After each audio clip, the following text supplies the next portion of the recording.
Greetings to my friends in Canada. Max Lucado here. A few years back, 3 questions rocked my world. They came from different people in the span of a month. The first question: had you been a German Christian during World War II, would you have taken a stand against Hitler?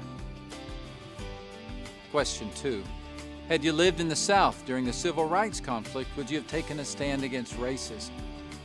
The third question: when your grandchildren discover you lived during a day in which 1.75 billion people were poor and 1 billion people were hungry, how will they judge your response? You know, I didn't mind the first 2 questions. They were hypothetical. I'd like to think I would have taken a stand against Hitler and fought against racism, but those days are gone and those choices were not mine. But the third question, that one has kept me awake at night. I do live today, and so do you. And we are given a choice, an opportunity to make a big difference during a difficult time. What if we did? What if we rocked the world with hope? What if we infiltrated the far corners of the world with God's love and God's life?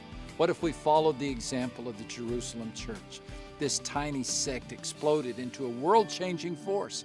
We still drink from their wells and eat from their trees of faith. How did they do it? What can we learn from their priorities and their passion? Outlive Your Life tells their story. It is a story of hillbillies and simple folk, netcasters and tax collectors, a story of a movement that exploded like a just-opened fire hydrant out of the streets of Jerusalem and spilled to the ends of the earth, into the streets of Paris, the districts of Rome, and the ports of Athens, Istanbul, Shanghai, Buenos Aires.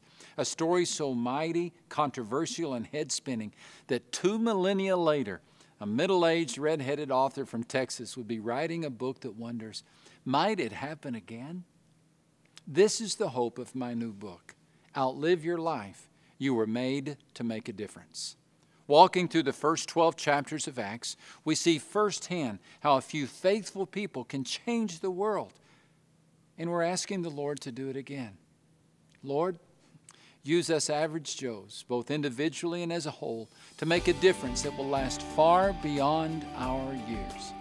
Let us not be overwhelmed by the need, but let us focus on the one who meets the ultimate need.